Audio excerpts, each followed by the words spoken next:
welcome everybody. I'm your host Jamnut. Today we're going to be doing a review on the Matco Tools Silver Shadow folding knife. I've had this folding knife for about 2 years now, and I'm usually not one for buying knives off the tool trucks, but this came as a necessity. I got sick of using pocket screwdrivers to try to open packages, and I just wanted something with a little more versatility than, oh, all I can do is just dig this into some tape and open up a box. Cool. Awesome. Anything else? Let me go see if I can find something sharp somewhere. So I went ahead and picked this up. My dealer made me a really good deal. I want to say I think I paid 15-ish bucks at the time. Currently on Matco's website, this knife goes for $24.95. Ouch. That's kind of spendy for a knife this small, in my personal humble bumble opinion. But I digress. Checking on Matco's website, looks like they're actually discontinuing this knife. So if you guys are dead set on this knife after this review, I would say jump on it now. Or if your local Matco dealer has one, definitely jump on it now before it's too late. Because it looks like this knife is unfortunately going away. But no, getting into the features of this knife, comes with a nice little belt clip right here and a little folding assist right there. And then obviously you got your tiny little blade, and then Frost Cutlery. I believe that's who makes this knife for Matco. Surprise, surprise, it's a rebrand. And then right there, made in China. If that's something that means something to you, if you have to have USA made tools or USA made knives in this case, this is made in China for you guys that have an issue with that. But yeah, and then just a simple little side folder down inside the handle, and boom, you're closed and back into your pocket or on your belt, or however you guys want to store the knife. So after having this knife for roughly 2 years, the only things I really ever used this knife for was opening up parts boxes or cutting some electrical tape when I didn't have any other cutters handy, or breaking zip ties again when I didn't have other things handy, or cutting heater hose, or cutting into a bottle of some sorts to try to make myself some kind of funnel on the fly if I didn't have anything handy to dispense fluids to where I needed to get it. But other than that, I wasn't going bear hunting with this thing. I wasn't in the bush, doing wilderness survival, manly man things, and building fires and cutting up wood with this knife. No, I was just using it for basic shop, what have you. Just getting into things, cutting things, what you should be using a knife for. Other than that, it rode in my pocket or it sat inside my toolbox. The most action this thing saw is whenever I was handling big jugs of oil or coolant and I needed to cut the film off the top and make sure that stuff wasn't going to fall into whatever I was pouring it into. Other than that, this thing hasn't seen much action in 2 years. I mean, you can see some wear of the paint off the little belt clip from how I usually, store my pockets in little pocket knife holders on my work pants. And you could see some of the fit and finishes wore away on this end, and the blade, for instance, too, the black has wore away.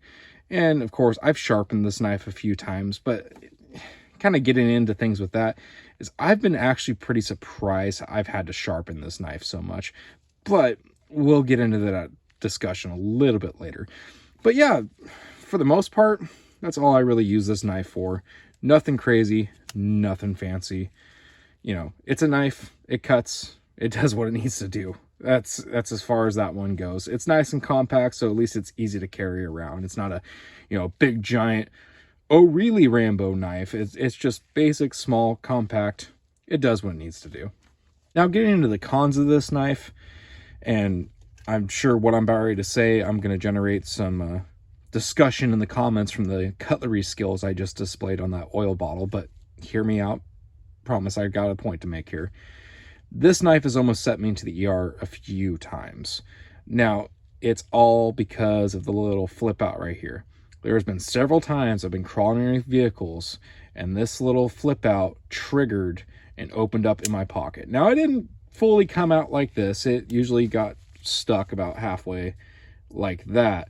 But definitely a little surprise when you hear, oh, okay, I've got a blade open in my pocket and I'm in a very awkward position wrapped around a transmission trying to find a split open wire or diag something. Okay, and let me carefully wiggle myself down and try to stick my hand in there without slicing my hand on the blade and retrieve it from my pocket and hope everything's gonna be fine. 98% of the time, totally fine. A couple times, got a couple nicks here and there. Nothing crazy, nothing to report about, nothing to go, oh my God, I need stitches, and whatever. Long story short, this is handy. Yeah, that's cool. But I don't think I'll ever buy a knife with a flip out like that ever again. It's been a little more of a detriment to my health than anything else. And I'm sure a lot of you will say, no, I'm just a moron and, you know, I need to learn how to work my knives and I shouldn't have bought a knife with that. But you know what? I didn't think about that at the time, and you know, that's kind of all my fault. The next con I have with this knife is the durability of the blade. I've sharpened this more times than I thought I was going to have to in the time I've owned it. It doles out really fast. And in the world of me using this thing, like I just explained before, literally about 90% of the time, I'm just opening up boxes with this thing. So I haven't been too impressed with the durability on this blade. I mean, yeah, I'll keep sharpening it. I'll keep making it work, but I'm not very impressed by that. It kind of bums me out a little bit. A lot of my other go-to knives are by Milwaukee, and I haven't really had to sharpen those that much for the time I've owned some of them. And my oldest Milwaukee knife is going on about 5 years, I want to say now. I could be completely wrong by that, but it feels like it's been at least 5 years, but I haven't sharpened it nearly as much as I've sharpened this, and that knife's my EDC. So yeah, I'm not very impressed by the durability of the blade on that.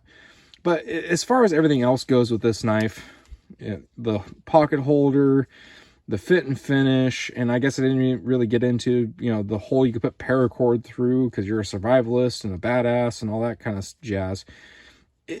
I don't think it's a bad knife. I think it's a good entry level, you know, carry tiny, small, compact pocket knife to carry on yourself. This concerns me a lot, but that's just a personal preference, I guess, at the end of the day. It's a decent knife, but for the price, yeah, no thanks. For the money, there's definitely better options out there to me in my book at the end of the day. Well, in conclusion, if I was to rate this Matco knife a score between 1 to 10, 1 being the worst tool in the world, absolutely throw it away garbage, and 10 being God's gift to earth when it comes to tools, I'm gonna have to give this a solid 5. Yeah, it's all right for what it is, but if you would ask me if I'd buy it again, I definitely wouldn't. And I'm sure I can already hear the comments saying, you know, 1, I don't know how to handle a knife at all, and 2, well, you went on the tool truck and bought the knife, you know, you should have thought about if you would want to buy this, and yada yada yada. I digress. It wasn't necessarily an impulse buy. It was I need to just get a knife real quick. You know, what do you got on here? What's not super expensive? What's not the cheapest piece of dog poop you got? And this is what they showed me. And you know what? It does its job. It does what it needs to do. But I definitely wouldn't buy it again. But it's been all right for a decent little entry-level pocket knife. But definitely, you know, in my book, if I lost this thing, I'd replace it with something else. But yeah, that's just my take. Solid 5. Thanks for watching the video. I hope you enjoyed it. I hope it was entertaining for you. Please like it if you liked it, dislike if you didn't like it. Leave me a comment down below. Tell me what you guys think. Please consider subscribing. It really helps me out. I do other videos on this channel of maintenance and repair of big vehicles, small vehicles, and medium-sized vehicles, as well as I do tool reviews and random automotive adventures whenever I possibly can. Please check out my other videos. Hope you guys enjoy them, and subscribe if you want to see more. Thanks. Y'all have a good one.